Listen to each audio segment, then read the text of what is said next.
Hello student, कैसे हैं आप। आज जो मैं आपके सामने क्वेश्चन लेके आया हूँ ये एनटीए ने जी मेंस 2020 में पूछा हुआ क्वेश्चन है। देखिए क्वेश्चन क्या कहता है, the mass density of spherical galaxy varies as के by r over a long distance where this are from the centre in that region a small star is in the circular orbit of radius r, then period of the revolution t depends on r as options are t directly proportional to r, t square directly proportional to r cube, t square inversely proportional to r cube या t square is directly proportional to r। तो जैसा कि question कह रहा है, suppose एक जो आपकी यूनिवर्सल स्पेरिकल गैलेक्सी जो है स्पेरिकल गैलेक्सी है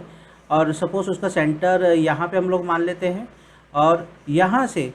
इसका सपोज जो मास है गैलेक्सी का वो कैपिटल एम मान लेते हैं और इससे डिस्टेंस आर पर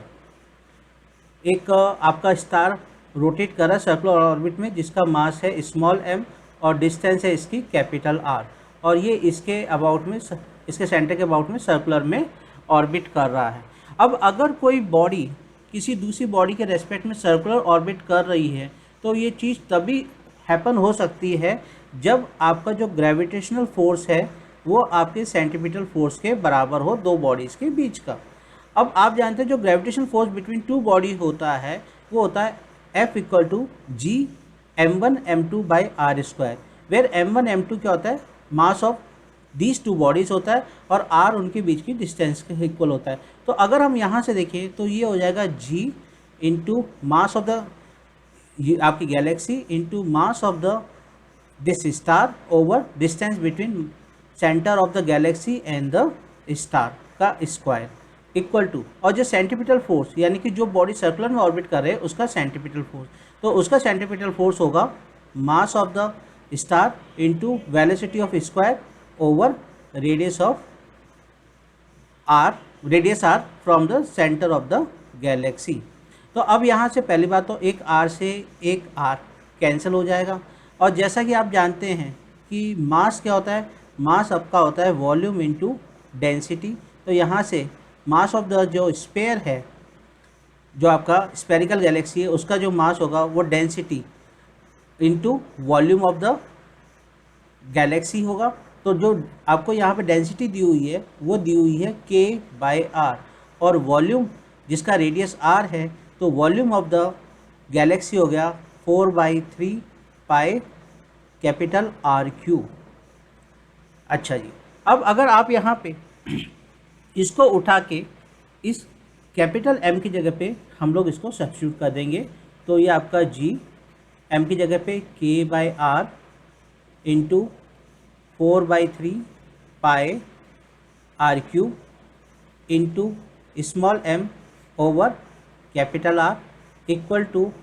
आपका यहाँ पे एम वी स्क्वायर आ जाएगा और एक स्मॉल एम से ये स्मॉल एम कैंसिल हो गया और ये आर से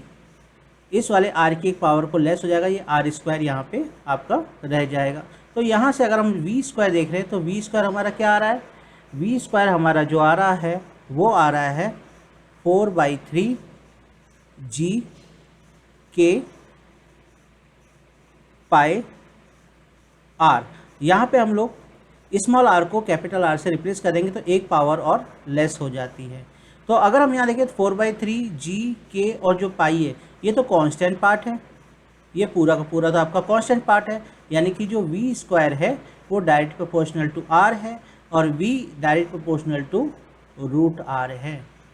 अब आपसे टाइम पीरियड के लिए पूछ रहा था तो टाइम पीरियड आप जानते हो टाइम क्या होता है, डिस्टेंस अपॉन स्पीड होती है। डिस्टेंस जब सर्कल में ऑर्बिट करेगा तो डिस्टेंस हो जाता है circumference of the circle that is 2πr और स्पीड यहाँ पे ऑर्बिटल वेलोसिटी v हो जाएगी जो directly proportional to root R थी। तो यहाँ पे अगर हम देखें तो ये आपका जो t यहाँ से जो t आएगा वो direct proportional to r by root R, that implies t direct proportional to root R हो जाएगा और जिसको अगर स्क्वायरिंग ऑन बोथ साइड कर दें तो T square is direct proportional to आपका आर आ जाएगा। तो अगर हम यहाँ पे ऑप्शन मैच करें तो हमारा ये डी वाले ऑप्शन से मैच कर रहा है, यही हमारा फाइनल आंसर है। आई होप यू अंडरस्टैंड। अगर आपको पसंद आए तो प्लीज़ लाइक सब्सक्राइब और अगर किसी को पर्सनल ट्यूशन रिक्वायर है तो मेरे नंबर 9928670594 पे मुझसे कांटेक्ट कर सकता है। मेरा नाम है Dheeraj sir. I hope you understand.